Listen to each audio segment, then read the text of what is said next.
Yeah, and this is joint work with Venkat Guruswamy and Pravesh Kathari here at CMU.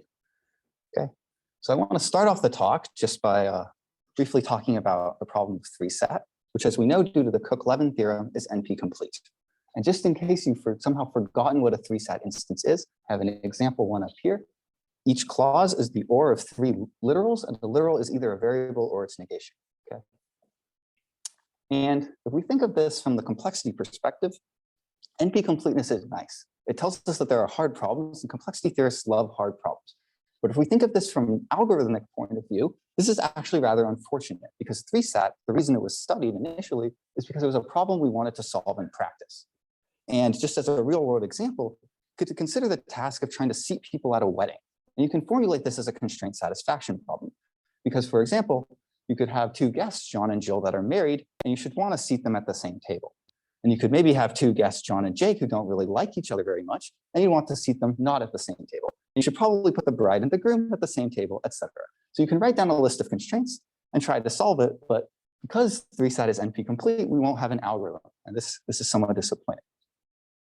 So one way to try to get around NP completeness is to try to find an approximate solution. And generally with constraint satisfaction problems, approximate solution means just try to satisfy as many constraints as possible. Unfortunately, for 3-sat, this is still hard. It's NP hard to find an assignment that satisfies more than 7/8 plus epsilon fraction of the total constraints. And you may have seen in an algorithms class or something that satisfying 7/8 fraction of the constraints is completely easy, because a random assignment will do this in expectation, and then you can just de-randomize. In fact, there's even more hardness of approximation you can show. If you're willing to assume the exponential time hypothesis, which is that 3-sat requires exponential time, then you will get a whole range of hardness results depending on the number of constraints in the instance. So I'm going to draw this as a graph where on the x-axis I have the number of constraints in log scale, and on the y-axis I have the runtime of the algorithm in log scale. Okay, and n is the number of variables in the instance. So this work of Moshkovitz and Raz, stemming from the PCP theorem, proves that you require at least 2 to the order n time in order to beat this 7/8 plus epsilon when the constraint has when the instance has order n constraints. Okay, so this is a more fine-grained result compared to Hofstade's theorem on the previous slide. On the other hand, once we get to n cubed constraints, we actually have a polynomial time approximation scheme. Okay, and I should point out that n cubed constraints is like a constant fraction of the total number of possible constraints in a 3-sat instance, because once you have n variables, there are at most order n cubed constraints you can possibly have that are distinct. So once the instance has a constant fraction of the total number of possible constraints, that is, it is very dense, then we can actually solve or get an approximate solution efficiently. Well, you may ask, what happens in between this n and n cubed? Well, there's this work of Fotakis, Lampis, and Pashos, which extends this hardness all the way up to n squared. And moreover, they prove that there is a sub-exponential time approximation algorithm that, well, the running time of that algorithm versus the number of constraints it requires like smoothly interpolates between this n squared and n cubed. So namely, you need about 2 to the n to the delta time in order to get a good approximation when the instance has n to the 3 minus delta constraints. So that's the picture of hardness. But if we return to sat in the real world and just come back to this example of wedding seating, there's no reason to actually believe that this should be that hard to solve. And indeed, it's actually not. And it's pretty easy to justify why this is the case. And if you just look around in the world, a lot of people have weddings. In fact, a constant fraction of people have gotten married. And they have a wedding, they seat people at their wedding, etc. And they manage to do this all without knowing anything about 3-sat. So can't be that hard in the end. And I'm just going to say informally that practical sat is in P. That is, we have actual really, really good algorithms to solve sat instances in the real world.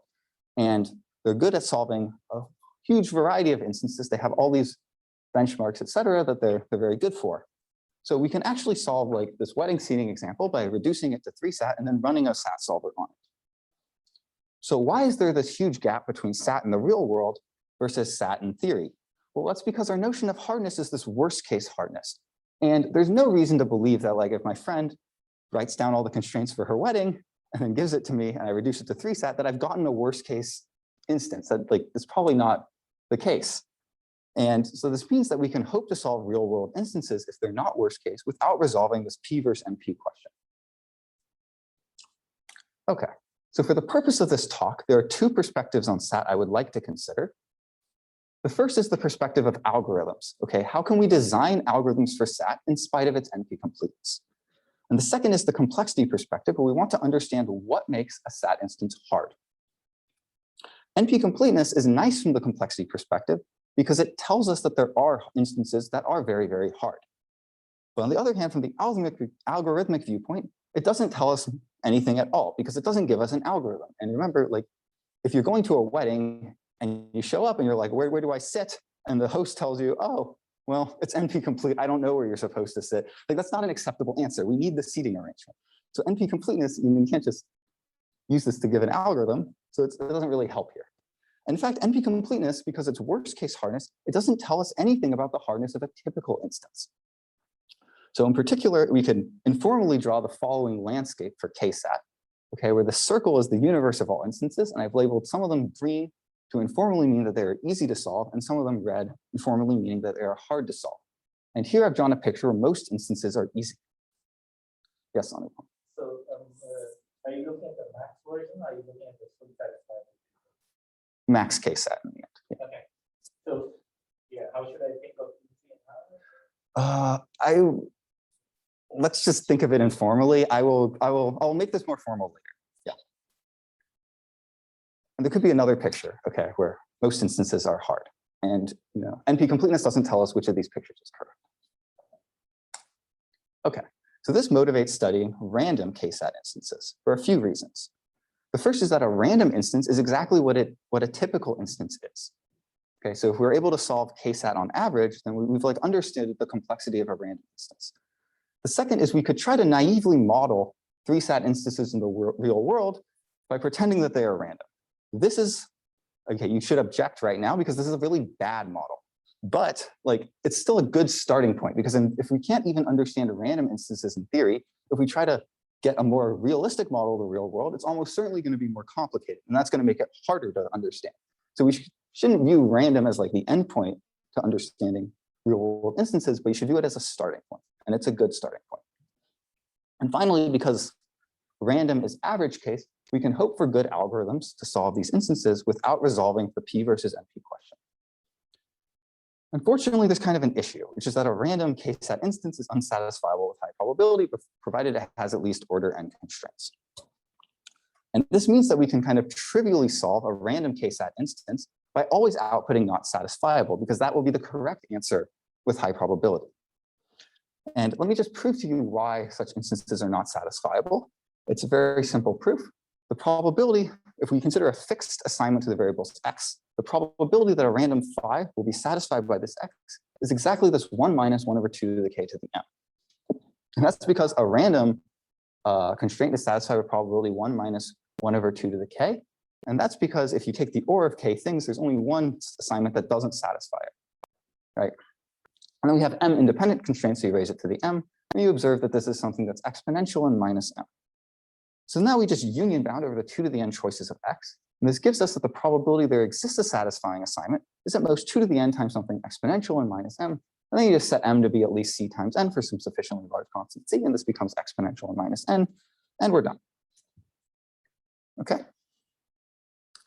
So solving random Ksat is trivial, but it's only trivial because we've kind of defined what it means to solve incorrectly. So we can recover a non-trivial task by instead asking that we certify that the instance is unsatisfiable. What do I mean by this? Well, we want a refutation algorithm, which formally is an algorithm that's efficient, polynomial time. It takes as input an instance phi, and it outputs either unsatisfiable or I don't know. And there's 2 properties we want this algorithm to solve. The first is correctness, namely that if phi is indeed, that if A outputs unsatisfiable on input phi, then phi must indeed be unsatisfiable. This is 0 error, so we're not allowed to make a mistake at all. Okay, and this already rules out this trivial solving algorithm where we're always outputting unsatisfiable, because there is some small but non-zero probability that a random Ksat instance is satisfiable. And then we would have, if we say unsatisfiable on that, then we're violating this property 1. On the other hand, we're allowed to output don't know, which means we could always just be outputting I don't know all the time, and then the algorithm A is not very meaningful. So the second property I want is that A will output unsatisfiable with high probability over the choice of phi. So that is, it's not just saying I don't know too often. And if we have an algorithm that satisfies these properties, I'll say that A refutes a random Kstat instance with high probability. And the focus of this talk is going to be on refutation. So namely, this task, either for random instances or those which are coming from some distribution. And there are two things I want to point out about this definition. Okay, the first is if we view this from the perspective of someone designing an algorithm, and we're thinking, okay, I've gotten this input phi. I need to decide, should I output unsatisfiable or I don't know? And you're trying to figure out like what to do. Well, if you're going to decide to output unsatisfiable, you have to know that phi is unsatisfiable. Like you have to have 100% certainty that it's unsatisfiable, or otherwise you're going to violate this property, this correctness property. On the other hand, if we come at this from the complexity viewpoint, if we have a refutation algorithm that outputs unsatisfiable on an instance phi, then this algorithm is giving us a proof that phi is unsatisfiable, where the algorithm itself, this refutation algorithm A, is the proof.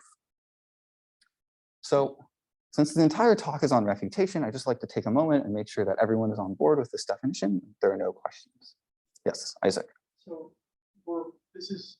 if we did this always, it would be like going is in something like that. Yeah, if you could do this for every instance that says that co-NP is in P. And then it also implies NP is in So P. we're saying sort of this random analog of Yeah, or we're trying to develop an algorithm for like an average case co-NP question. Yes, exactly. Yes. We assume that phi is set in the slide. Well, it's a high probability instance with at least order n constraints, so it will be unsatisfiable with high probability. Yeah. You don't know. If you knew it was always unsatisfiable and you just output unsatisfiable, and you're like happy. Yeah. And yeah, re-ask my question. So how should if I'm thinking of the max version, Yeah. Then how do I develop the analog with this? So concretely, like you can define different notions of refutation. And I don't like, okay, so I'm going to tell you what we actually do, and then you can pretend you didn't hear what I said for the rest of the talk. Okay, so there's three different notions of refutation you can consider. The first is weak refutation, where you're just proving the instance is unsatisfiable. The second is strong refutation, where you prove that the maximum fraction of constraints that can be satisfied is at most 1 minus some constant. And then the third is like ultra strong refutation, which is, I guess, kind of informally means you like basically it's like the 7/8 plus epsilon. You basically are doing, you can barely satisfy more than random. Okay, yeah, that clear things up. Okay, great. All good. Okay, so just in case you've like never seen refutation before and it feels a little bit contrived of a notion, I'm just going to explain why this is actually a very, very useful notion.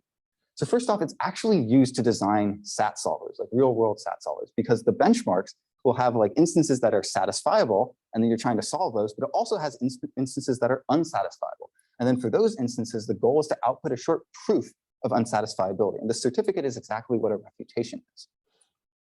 You can think of a SAT solver as informally taking in an instance phi and outputting, well, what should it output? If the instance is satisfiable, it should say it's satisfiable and try to also convince you that it's satisfiable and hasn't made a mistake. So it should output the satisfying assignment. And if we view this from like the NP perspective, this assignment X is exactly the proof of satisfiability for phi. On the other hand, if it's unsatisfiable, then we should output a proof pi that convinces the user that the instance is indeed unsatisfiable. And this pi is exactly this refutation. You can think of it as like, it's the co-NP certificate, in other words. We're kind of placing co-NP in NP in some sense. And finally, we can just, as a fail-safe, always output I don't know, or run forever, or crash, or something as a way of, because there are hard instances and you're not going to be able to solve everything. Okay, refutation is also useful beyond just the problem of satisfiability, because you can use it to get, there's like a cool line of work that shows that hardness of refutation can imply hardness of learning in pack models for learning. I think this was like DNFs or something. So you can get some hardness of learning results from hardness of refutation. And you can also use hardness of random noisy 3 XOR, which is not quite the same as a refutation, but it's very, very closely related to the problem of refuting random 3 XOR instances. And from this, you can get public key cryptography. So refutation is useful beyond just that. It's useful to other areas of computer science. Okay, so now I'd like to return back to the task at hand, which is refuting random kset.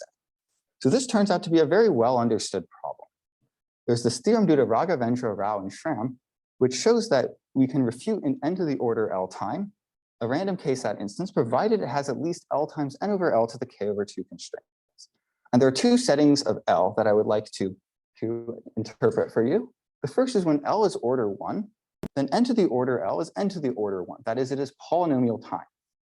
And in this case, this says we need at least n to the k over 2 constraints in order to refute.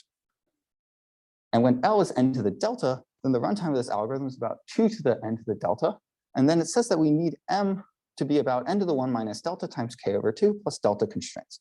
And this threshold, I want you to notice that it goes to n as delta goes to 1. That is, as our runtime goes from polynomial to exponential, we need fewer and fewer constraints in the instance in order to refute. And moreover, as our runtime gets to fully exponential, we need order n constraints. And refutation doesn't even make sense below order n constraints, because in that case, the random instance will actually be satisfiable with high probability. Okay, so this is like getting this full trade-off. And I can draw it on the picture here, where we had this picture before, which was the hardness of the worst case. And this theorem to RRS gives us a refutation algorithm at n to the k over 2 constraints, which is a lot lower than this n to the k where we needed for our worst case instances. And then this gives us this sub-exponential time trade-off, which goes from n to the k over 2 to n. Whereas before, our sub-exponential time trade-off went from n to the k to n to the k minus 1, which wasn't as nice. So this goes all the way down to n. Okay, at this point, you may be wondering, can we do better? And it turns out there is actually a matching lower bound, so no, we cannot do better than this. And this lower bound is due to Kothari, Mori, O'Donnell, and Wittmer, which proves that this number of constraints, this threshold, is actually necessary when the algorithm is running at n to the order L time, provided that it is SDP based. And formally, what I mean by this is that the algorithm is captured by the degree order L sum of squares algorithm. And I'm not really going to get into what sum of squares is, but if you've never seen these types of things before, this is actually a very strong lower bound, because every single algorithm I'm going to give you today for refutation is captured by this sum of squares hierarchy, so this lower bound will apply. So we don't know if any algorithm that's like any good, essentially, for refutation that is not captured by sum of squares. So this lower bound, we can essentially think of it as something that's tight and we're never going to violate it. And if I just draw this on this graph, the lower bound exactly matches the sub-exponential time trade-off due to RRS. Okay, so that was maybe a lot to process. So let's just recap the story so far. So we started by wanting to solve Ksat because it captured a lot of interesting real-world problems. But this problem was NP-complete and hard to approximate for any like non-trivial approximation. So we instead went to studying random Ksat as a way to try to get around NP-completeness, but then we found out that those instances were actually unsatisfiable with high probability. So then we went to refutation as a way of recovering a non-trivial task, and then we also discovered that it had a lot of cool applications. And then finally, we got this tight picture from refuting random Ksat, which is that when n was above this threshold, we could refute an n to the order L time, and when it was below it, we had a lower bound that said that we could not. And this means that if we look at the landscape of Ksat instances, where m is above this threshold, and we think of refuting an n to the order L time as what an easy instance is, well, if we have to decide between these two pictures, we've actually ruled out this picture on the right, because we've said that we can refute an n to the order L time with high probability, which means that most instances have to be refutable, that is easy. Okay. So Anupam, did that answer your question now? I've defined easy as easy to refute. Yeah, okay, great. It's still we talk about full replication, not Yeah, for Maxsat, well, this is like a random. It's like you can prove there's like it's a random instance though. So it's yeah, like, we have to define what. Yeah. Let's not. Yeah, I mean, you can prove that like a random instance has like there's some threshold that you can satisfy, and then our refutation is going to actually be like exactly like on that bound, more or less, plus or minus some like very small epsilon. Yeah, or plus it has to be plus, but yeah. Okay, so in some sense, refuting random random Ksat, or more generally random KCSPs, is solved. So what is our work about? Okay, if we didn't study random Ksat, what did we study? So that's what I'm going to get to now. So first, just before I get into this, I'd like to discuss some issues there are with random. So if we come back to these two questions I began the talk with, how can we design algorithms for SAT and what makes a SAT instance hard? Well, from the algorithm side, that theorem of RRS gives you an algorithm. So from an algorithm design perspective, you should feel nice and happy because you got an algorithm. But from the complexity side, what did we learn? Well, we learned whatever makes an instance hard, it's not random. Like random instances are not hard once we're above this end of the k/2 threshold. And this is an okay-ish answer. It tells us that typical instances are not that hard, but you could try to hope for something better here. And another issue is that, remember I said, you're using random to model the real world, and this is just this is like obviously a bad model. So we could try to go for better models now that we've understood random, which I said we should view as a starting point.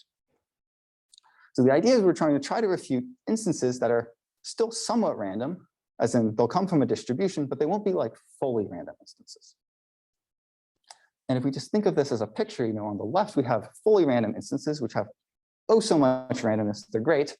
And on the right, we have worst case instances, which have no randomness and are extremely pessimistic. We're unable to solve these at all. Then we're going to try to figure out what happens in the middle, right? This is going to be the focus of our work.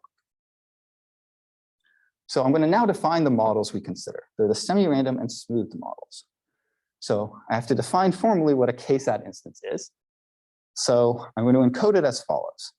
I'm going to first pick a k-uniform hypergraph H, which is simply a collection of subsets of the variables where each subset has size exactly k. And you should think of each hyperedge as telling you for each constraint which variables are in that constraint. And then once I have told you which variables are in the constraint, I also have to tell you which ones were negated. So that's going to be captured by these literal negations, where I'm going to set VC to be like, it's a vector in 0, 1 to the k, where the ith coordinate is telling you if the ith literal in the clause is negated or not. And 1 is going to indicate that it's negated. Then once we have this, the constraints are simply the OR of the literals, where the literal is either x sub c sub I, it's like the ith element of c. If v sub c sub I was 0, that is the literal was not negated, and otherwise it's an negation. So this is pretty straightforward definition. And now with this definition, I can formalize a random instance in a fairly straightforward manner. A random instance simply comes from first picking a random form hypergraph, and then picking each of these literal negations uniformly at random. Okay. So the semi-random model, we're going to instead now allow this hypergraph H to be completely arbitrary. Okay, no randomness whatsoever, it's worst case. The only randomness is now going to come into the literal negations, these v sub c's. And the smooth model is going to be even more restrictive.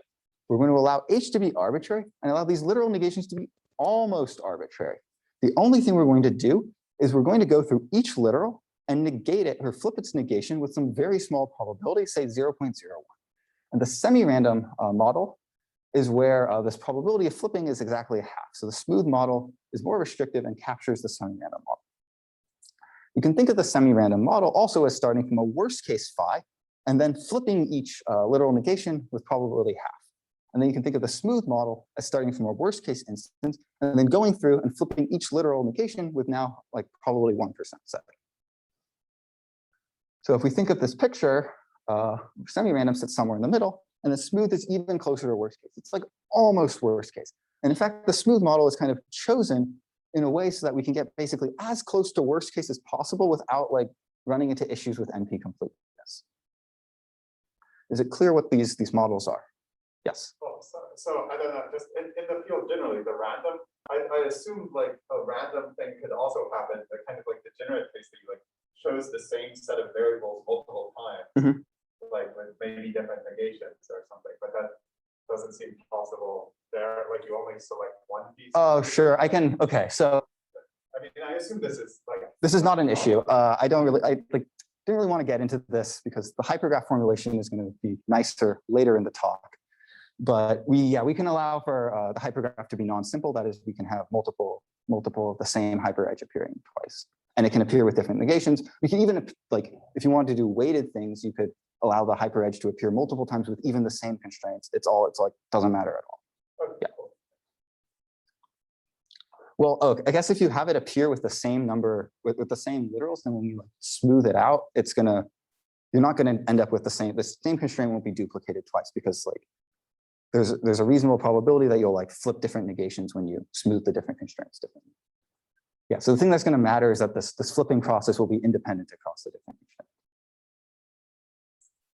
Okay, so before I quite get into what our work proves, I'm going to first state what is known for the semi-random and smooth models. So the picture for semi-random, well, a priori looks like this. The only thing that we know is this lower bound is still there, but we don't have anything else. And there's this nice theorem that was proven earlier this year due to our friends Jackson Abascal, Venkat Guruswamy, and Pravesh Kothari here at CMU, which gives a polynomial time refutation algorithm at this n to the k/2 threshold for semi-random instances. So this is on the picture here, it's this refutation line. And this is the L equals order 1 case only if we think back to the more general results for random. In particular, it does not tell us anything about if there's like a sub-exponential time trade-off in between. The picture for smooth is even more dire. We don't know anything at all, okay? So this is just what it looks like. Well, I should say we have like these weak refutations, but everything I'm going to draw here is going to be like a strong refutation, if you remember those two definitions I gave to Anupam when he asked this question earlier. So I'm not going to put it on this picture. So our first theorem in our paper is we prove this full sub-exponential time trade-off for the case of smoothed kset. That is, you may recall that theorem for random, and this is the same theorem if you replace the word random with smooth in the theorem statement. So this is the same exact trade-off as the case of random. You should remember the smooth model is far, far, far harder to deal with because the instances are almost worst case. They just have this small perturbation in the literal negations. And if we just draw this on this graph, it tells us we have this refutation algorithm above n to the k/2 constraints, and we get the full sub-exponential time trade-off going from n to the k/2 all the way down to n. The flipping probability is sitting in the order. Yeah. It's like, what is it? I think it's like 1/p, where p is the probability. Something like this. That's not too bad. It's not too terrible now. There's also I should say there's a lot of log factors hiding in there, and the constant is exponential in k, but k is like 3, so it's constant, so it doesn't matter. But let's just not get into that. Yeah, Isaac. So, sorry, but if I wanted to do a flipping probability that was something like 1/n, Yeah. Your more general theory in your paper. Yes. Exactly. You just need like enough constraints such that with like high probability, enough of them got like, the thing that matters actually is like the probability that every literal in one constraint gets flipped. So then it's like, we need like 1 over that. I guess I said it was 1/p. It's really 1/p to the k then. I made a mistake. Yeah, but then it's like, Oh, so it can't handle like p being 1. well, then the number of constraints you need is going to go up by like that factor. Yeah. So you can't ignore subconstant p. There's like a dependence there. Yeah. Yes. This is a bit off topic, but what does it say? Do you have anything about sparse instances, or are we only looking at dense instances? So we're only looking above n, like n constraints, because if you go below that, like refutation doesn't even really make sense. And we're talking about refutation. Yeah.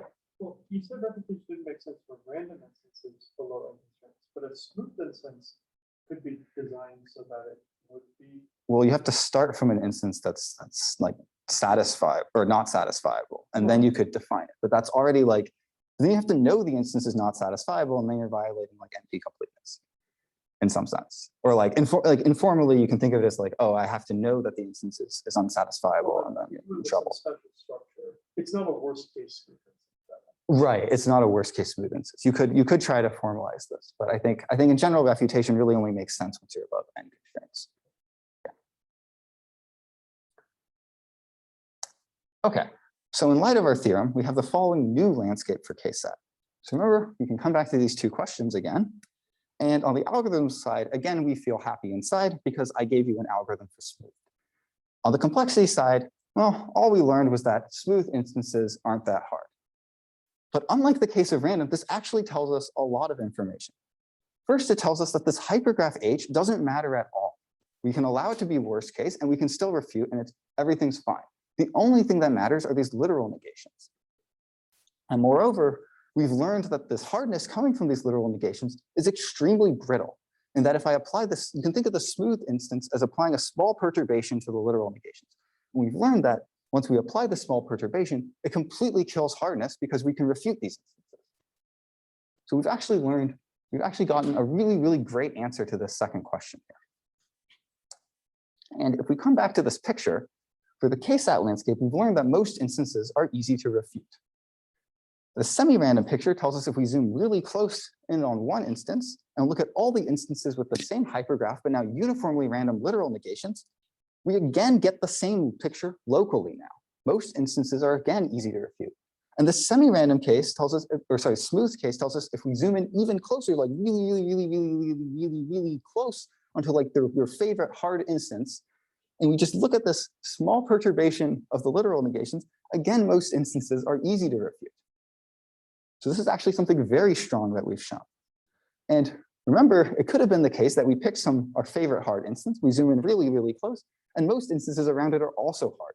This is telling us that there are no like clusters of hard instances. They're all kind of isolated in this, in a formal sense.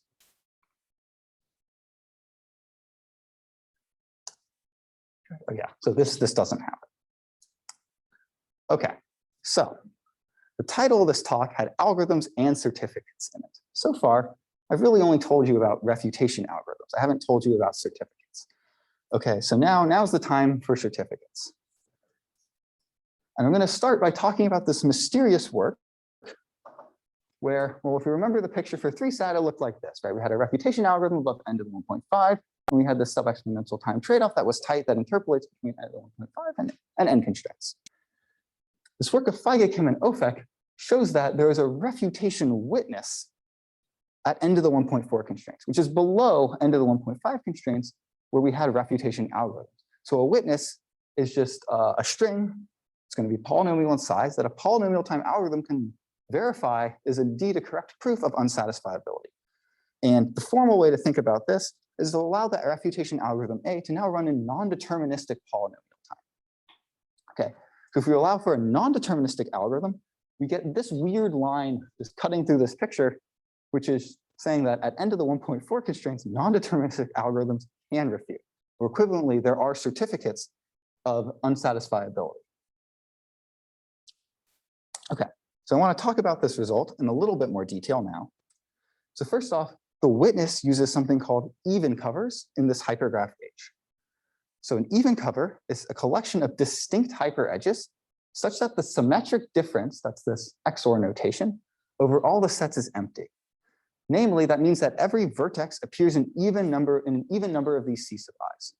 And just as an example, you can consider the following 4 hyperedges that could be in a 3 uniform hypergraph. And we can see that this is an even cover because first off, they're all distinct hyperedges. And if you look, you'll see that like 1 appears twice, 2 appears twice, 3 and 4 and 5, etc., all appear twice. So the symmetric difference is empty. And you can think of the symmetric difference of 2 sets. If you haven't seen this before, is simply the elements that appear in exactly one of the sets. Okay. And if you think of these as like indicator vectors, this is corresponding to taking the XOR of them, like addition mod 2 or something. So that's why I'm using this XOR notation. Okay. So in light of this connection to even covers, Feige in 2008 made the following conjecture. That is that every K uniform hypergraph with at least L times n over L to the K over 2 hyperedges must have an even cover of length order L. And the length of the even cover is this R, the number of hyperedges in the even cover. And so for this example, this is length 4 even cover. And Feige observes that essentially this conjecture plus our refutation algorithm for smooth CSPs will imply the existence of these FKO certificates at end of the 1.4 constraints for smooth CSPs as well. So let's talk a bit more about this conjecture. So the case of K equals 2, a 2 uniform hypergraph is more commonly known as a graph. And an even cover in a 2 uniform hypergraph simply corresponds to a cycle. And this is the well-known Moore bound, which says that every graph with at least 2 ND edges must have a cycle of length about log n. Weigand's conjecture was already proven for k even in the case of L constant, and he extended it to show the case for all k. And I should mention, in like every result here, the case of k is even is like a lot easier to prove than k is odd. Okay, so yeah, he extended it to all k, but L constant. And this is not enough to get the FKO witnesses for smooth CSPs because we need to take L to be like super constant. Okay, so yeah. I thought we were interested in stuff like 3-sat, 4-sat. Yeah. Would that correspond to like k equals 3 or 4 or something? Yeah. So Let's if just go I back. just care about 4-sat, so Yeah. the problem's already solved. No, because in order to refute, okay, so for every one of these algorithms, the only thing that matters is k XOR. But in order to refute like all k array CSPs, you need to refute t XOR for all t at most k. So if you wanted to do 4-sat, you needed to also do 3 XOR. So you needed a case of k log. 3-sat is the case where you only need to do, well, you need to do, well, k equals 3 and then k equals 2. But the big If I get, yeah. if I get a 2008 result, cover result here. It covers all k, but only for L order 1. And we need to take, in order to get, if you like stare at the proof and realize like how you're going to apply this conjecture, you need to take L to be super constant. Yeah. It's going to be like some polynomial in n, like some n to the epsilon. Yeah. Okay. So our second result is this is not a conjecture anymore. This is our theorem. We prove this. Okay. So that's what we prove. And then if we just combine it with our theorem 1, we prove that these certificates exist. Namely, for smooth 3-sat, there is a refutation witness at this end of the 1.4 constraint threshold. And for larger k, we get some trade-off. It's not too important, but it's a polynomial factor below this end of the k over 2 threshold where we had efficient algorithms. Okay, so let's just recap our results really quick. So our theorem 1 showed a refutation algorithm for smooth CSPs. The second, this is an upgrade on work of RRS, which proved the exact same result if you swap the word smooth with the word random.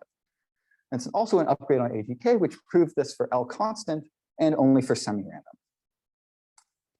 Our second theorem, we proved Weigand's conjecture. And then our third theorem, we combined theorems 1 and 2 to show that for smooth 3-sat, there are refutation witnesses at this end of the 1.4 threshold. And you can think of our result, there's an upgrade on Weigand because it's for smooth, not just random. And you can think of our results as a short summary. It's just saying we're proving that smooth matches random. That is, we're taking like known theorems and replacing the word random in it with smooth. But you should remember that smooth instances are almost worst case. So this is a pretty substantial upgrade on these theorems. Like a priori, there is no reason to believe that we could even show that these certificates even exist for arbitrary smooth CSPs. And we can. So these theorems, Yeah. which ones were known for the Theorem 1 for L constant was known for semi-random. That's the work of AGK, which is kind of, that was almost like a direct precursor to this paper. Yeah. Especially because it was done by 3 people who were all at CMU, right? Jackson, Venkat, and Pravesh, yeah. RS was now Vendra and Shram. Okay, so we can visualize this with some pictures. You know, for 3-sat, for random 3-sat, I had this picture, right? We had the RRS proving the algorithms, we had the FKO showing the certificates, and we had the KMLW lower bound. And our theorems complete the picture from smooth, where we start out with knowing nothing, to now we actually have, you know, we have this algorithm, we have the witnesses, etc. We have actually, if you stare at it, this is exactly the same picture, okay? So we've proven that the same picture holds if we replace the word random with smooth. Okay, so this is about the point in the talk where I should move on to the proofs. So I'm going to give you 2 proofs. The first is refutation for random 4 XOR. As I kind of mentioned when Isaac asked this question, the only thing that matters is XOR. And the proof I'm going to give, well, this result I'm going to prove was first appeared in RRS, but the proof I'm going to give is actually due to Wine, El-Alawi, and Moore, which gave a substantially simpler proof, which is without this work, we would have been nowhere, because this RRS result is a very, very technical result that crucially uses the randomness of this hypergraph H in a very intrinsic way to their proof, whereas this Wine, Alawi, Moore proof, as we will see, will not rely on the randomness of this hypergraph very much at all. So that will be like the proof that will allow us to generalize to smooth, semi-random and smooth. And yeah, as I mentioned, KXOR is really all that matters. And like, so even though this result is known, the proof I'm going to give is going to give you a flavor for like our full proof. And I should say like the case of odd K is going to be a lot harder, as I will point out like why this is. And then I want to prove Feige's conjecture for random for uniform hypergraphs. This is the case of random, and again, K even, so it's easier. And this is actually something that if you like sat down, you could try to prove using like probabilistic method and so on. But the proof I'm going to give is going to explain our high level idea, and it's going to be a proof that will generalize to the case of arbitrary hypergraphs. Okay, so let's dive right into random 4XOR. So I'm going to define what a 4XOR instance is, and I'm going to use plus or minus 1 notation because this will just be easier to deal with. So it's going to be encoded by a 4 uniform hypergraph now, which is a collection of subsets of the variables of size exactly 4. And then we also have these right-hand sides, these b sub c's and plus or minus 1. Okay, and the constraints are simply the product of the variables in C should be equal to b sub c. And remember, x is plus or minus 1, so XOR has turned into a product. That's why we have a product here. And then the BCs are now plus minus 1 instead of otherwise in 0, 1 notation, that would have been 0, 1. Okay, and just as an example, we could have this constraint, x1, x4, x8, x12 equals 1, and this would correspond to C being 1, 4, 8, 12, and BC being 1. And we can write down a coding for a similar other constraint. Okay, so the thing we observe is that the fraction of constraints satisfied by a particular assignment x is 1/2 plus 1/2 f of x, where f of x is this bias polynomial, meaning that the average over the constraints of this product in here, and you can observe that that product, if you look at what the definition of the constraints are, is going to be +1 if the constraint is satisfied and -1 if it is not. So essentially what we've done is we've like taken out the mean of the number of constraints satisfied, because if you picked a random assignment that satisfy half the constraints, that's where that half comes from. And then we've got the 0 mean polynomial that we're going to upper bound. And this polynomial is sometimes called the bias. Our goal is to certify algorithmically that f of x is at most 0.01 for every x, provided that the number of constraints in the hypergraph is n squared over L. And if we can show this, then clearly we've got a good upper bound on the total number of constraints you could satisfy. It can't be much more than 1/2, right? All right, so far so good. So that's our goal. And here's how we're going to do it. We're going to use this matrix A introduced by the work of Vine, Alawi, and Moore. And this matrix is like the symmetric difference matrix. So it's indexed by sets S and T of size exactly L. And we're going to first define the matrix A sub C for each of these constraints, where A sub C, or the stth entry of this matrix, is equal to this B sub C, this right-hand side, if the symmetric difference of S and T is C. Remember, the symmetric difference is the elements that appear in one of S or T, but not both. And then we define A to just be the sum of these constraints. All right, so what are we doing with this matrix? Well, we can observe that up to some scaling factors, we can express f of x as the quadratic form on this matrix A, where this z is a vector in plus minus 1 to the n choose L. And it's like, think of it as like a lift of x to this higher dimensional space. So we have z sub s is the product of I and s of x sub I. And it's like, this is almost a tensor product. If this was in n to the L, this would be exactly the tensor product, but we're doing a subset, so it's not quite the same. But if you want to think of this as the tensor product, that's totally fine. It's more or less the same. So where does this 4 choose 2 times m minus 4 choose L minus 2 factor come from? Well, I should also mention the m comes from the fact that f is divided by m. Okay, so we had to rescale it up. This 4 choose 2 thing comes from the fact that this is the number of pairs S and T with symmetric difference C. And why is this the case? Well, if we think of like the elements of C as being C1, C2, C3, C4, the only way for S and T to have symmetric difference C is if we split the elements of C like evenly. So we put 2 in S and 2 in T, and then we pad them both with the same set Q. So that way, if we take symmetric differences, these Qs are going to cancel, and the thing we're going to be left with is C1, C2, C3, C4, which is C. And you can crucially see here that we're using the fact that 4 is even, because if we had 3, we would have to like unevenly split this, and then this matrix wouldn't even make sense. There would be no pair S and T with S XOR T equal to C in the case of K odd. So this is why even k even is a lot easier to handle.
And you can observe that these are independent matrices with mean zero because these B sub C's are independent and mean zero are independent.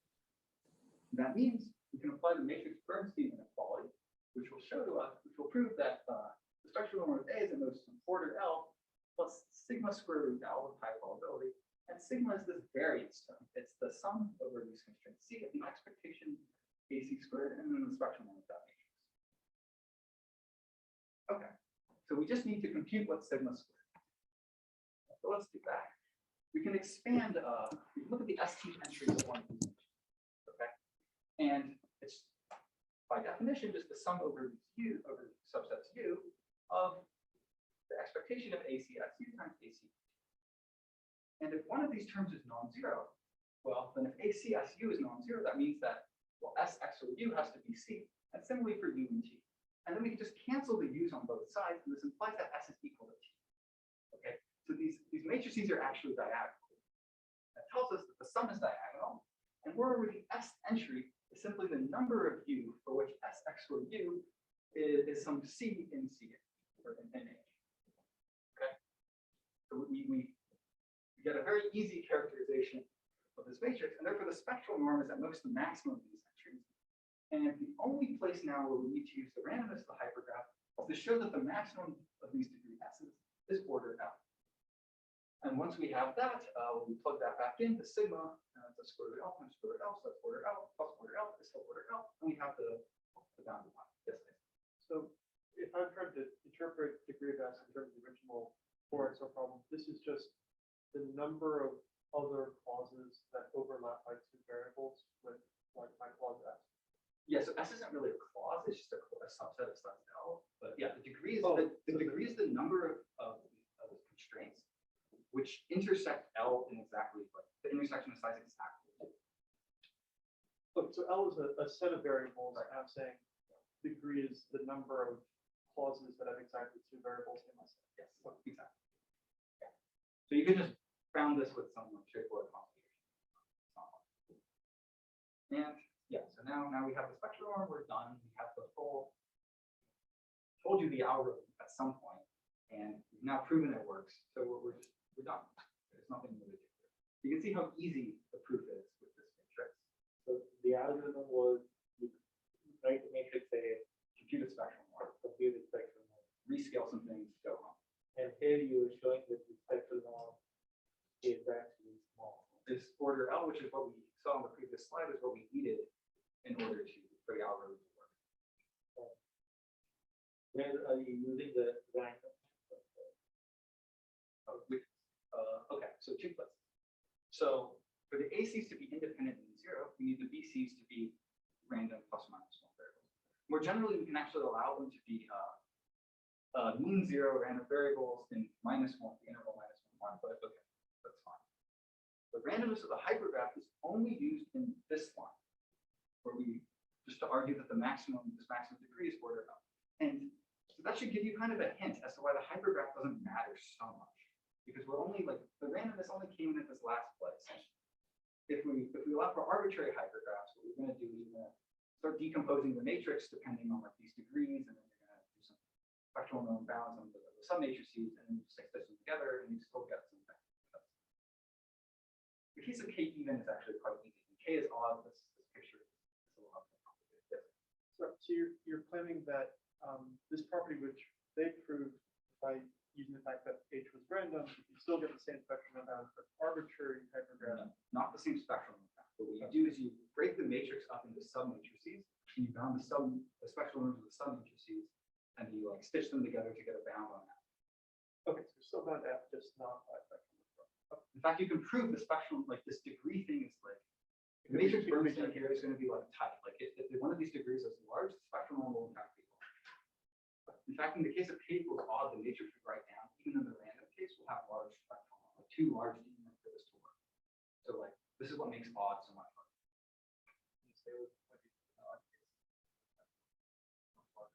Okay, so first we take the instance, we decompose it into a bunch of sub-instances. And then for each of the sub-instances, we apply some refutation. Let's see. It's like, so first, okay, spectral norm is large because some rows will have a large degree. We prune those off, and we needed the decomposition step initially. It's a hypergraph decomposition lemma, which will allow us to prove that most rows are not tricked. Okay, and then there's also some other tricks in there. There's a lot of things going on. And then you'd say you're computing the spectral norm, you're computing the infinity to 1 norm, and you compute that by like splitting the matrix into blocks and bounding the spectral norm. Yeah, there's a reason I like didn't put it in this slide. It's like, it's not like a 2-slide thing, it's a 1 slide. Okay, so that's random 4 XOR. Let's now move on to phi case conjecture. Remember, in phi case conjecture, we're going to start now with a random 4 uniform hypergraph, and we want to show it has a short even cover, as an even cover of 1/4. So we're going to assume for contradiction that there is no such even cover. And then we're going to define this polynomial f from before. Only these BCs, I have to now tell you what they are because there's no XOR. So I'm going to set them to all be 1. Next, we're going to show that that algorithm that I just was analyzing will actually certify that f of x is at most 0.01 for every x. And now you should think, hang on a sec. This is obviously false. Because if I just plug in like 1 for all x, then I have the product of 1 times 1 sum over m things divided by m, it's 1. It's not at most 0.0. It's like obviously bogus. So that's our contradiction. Therefore, there must be an equivalent order element. And this can be summarized as saying, if there's no even cover, then we can refute this polynomial for any BCs I think. And this is just like far too strong of a conclusion to possibly go for. This would be ludicrous if this was true. And the one thing I want to point out is we're proving the extremal combinatorics conjecture, okay? And we're proving it via refutation, which is just like the wildest proof. You probably would like, if we were to sit down and call in math, they probably would have not thought that this was the way to prove this. Okay? This refutation perspective, remember I said it had cool application. This is a cool application. Using refutation as a way to prove some extremal combinatorics. Okay, so what do we do with the proof? Well, we're going to bound f of x by the spectral norm of that matrix A as before. And we're going to use the trace of A to some high power to bound the spectral norm of A. Remember, when we normally apply the trace method, the matrix A is random, and we're computing the expected trace to bound to get concentration results on the spectral norm of A with the randomness over A. But here there's no randomness. This matrix A is fixed. I fixed it for you. Because I picked the BC, the hypergraph. Well, I guess, okay, technically I'm doing this for random H, but if I wasn't doing it for random H, the A would be no random.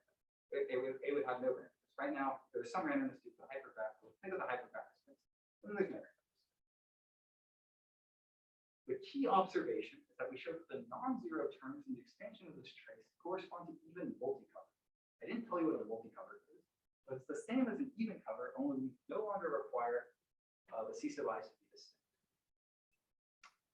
And then we show that no even covers implies that the only terms are these trivial multicovers, where trivial multicover has each C sub I occurring with even multiplicity in this sequence. And if it occurs, say, with multiplicity 2, then it's going to cancel with itself in the symmetric difference, and we get a trivial multiplicity.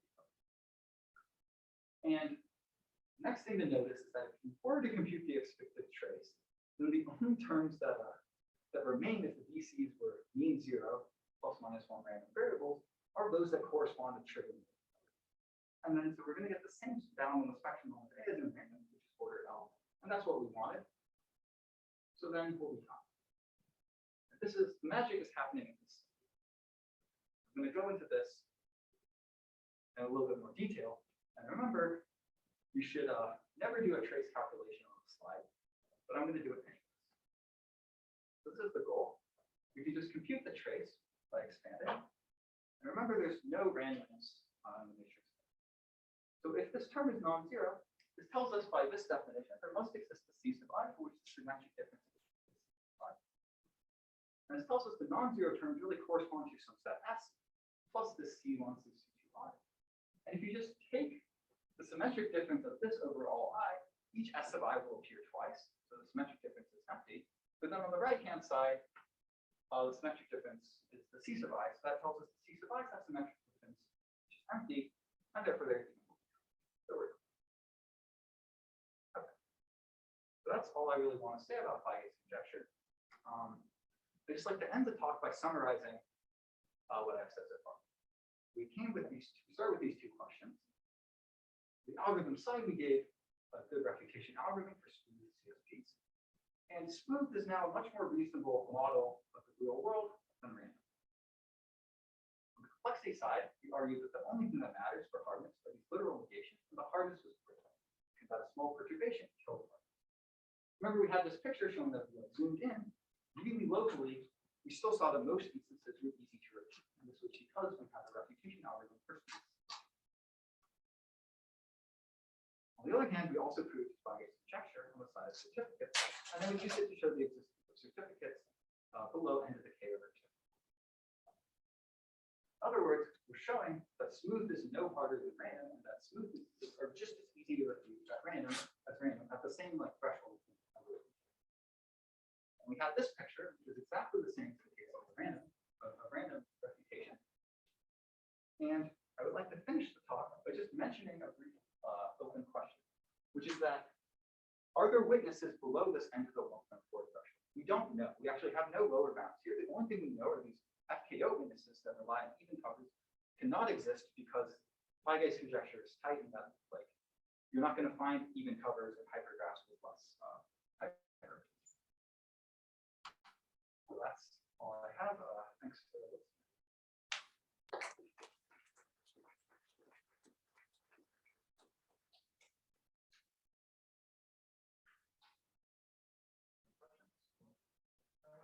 So this the slide deck, you mentioned it also earlier. So these smooth instances are more like real world, right?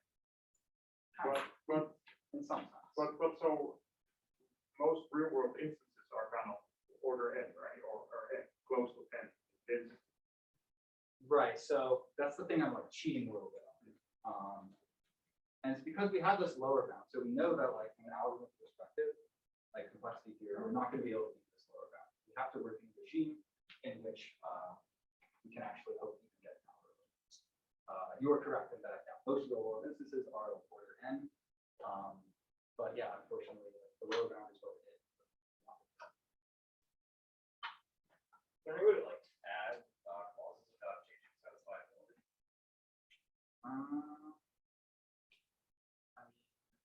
I'm not sure I really understand the question. Like if you take a sparse instance and you get it to have enough clauses that then you're at the 1.4 threshold.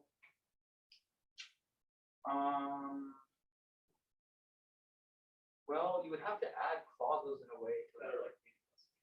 Yeah, if you added clauses that are meaningless, but then those clauses have to be structured, right? And the instance wouldn't be smooth. Why wouldn't it be smooth?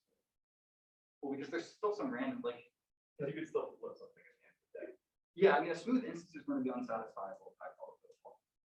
Just the probability of the smoothing will make it unsatisfiable. So if you were trying to just add clauses to keep things satisfiable, you're going to fail. I see. So when you do the smoothing procedure, you sort of break up implication chains that are longer than whatever your probability is. Because if there's this clause implies this setting, and so on, somewhere along that chain will get broken up. So could one think of this as applying most strongly to sort of like low depth or low like chain length? Stat? I guess what I'm saying is like, if I tried to represent the long clause with a bunch of these little clauses, and then I flip them, I would break up any clause above a certain size. Yes, exactly. So if you were trying to do like some reduction, right? You started with like a Ksat instance for K equals like 10,000, you reduced it to 3sat and smooth 3sat instance. It's going to look like nothing like the original Ksat. Right.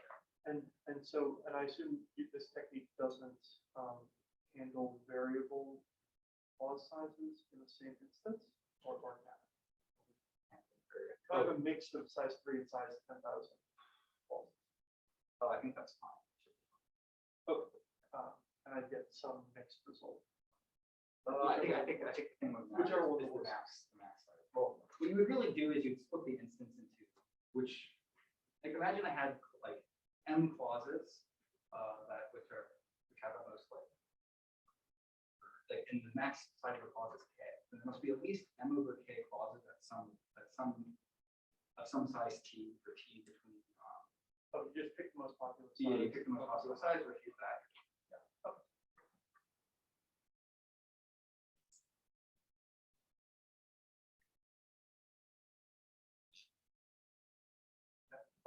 Okay, so if like so basically it seems like your proof of theorem 2 like very much comes from your theorem 1. Like, does that mean that your algorithm that's showing that's refuting is like is in some sense very similar to the algorithm that's giving the certificate? Yeah, okay. So the way the certificates work is you like take the CSP. It's like a Ksat instance. You use like the Fourier decomposition of stat predicate to get XOR instances for t going from I guess it's 1 all the way up to k, and then then you use the smooth algorithm to refute the instances generated for all t up to k minus 1, and then it's only on the last the level k XOR instance where you use the heap and covers together. That's kind of what's going on. Does that kind of answer your question? One other question. So say I had some instance and it wasn't a smooth instance, but I just had some feelings, it was unsatisfiable and refutable, and I just wanted to try your algorithm. Yeah. Would there's a straightforward way to just take your algorithm and apply it to an arbitrary? Yes, the algorithm takes as input an arbitrary file, and if it outputs unsatisfiable, then that instance is definitely unsatisfiable. Okay. And the only thing where the probability only comes in that property 2, where we're saying with high probability it will actually output unsatisfiable. okay, and if it's satisfiable, it will never find out. Just throw it in. It will just happen. I mean, you'll see it in the spectral normal matrix, right? The spectral normal matrix will be kind of large, and you won't get it up or down on top of that. But some unsatisfiable things will also happen.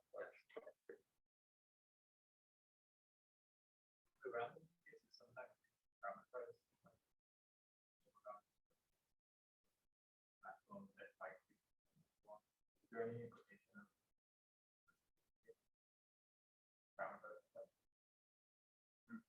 Not that I know of. I think Fage introduced this model as like a way of trying to get like as close to worst case as you can without like actually getting to worst case. It hasn't been studied that much, I think. But like before our work was basically we didn't know like much of anything.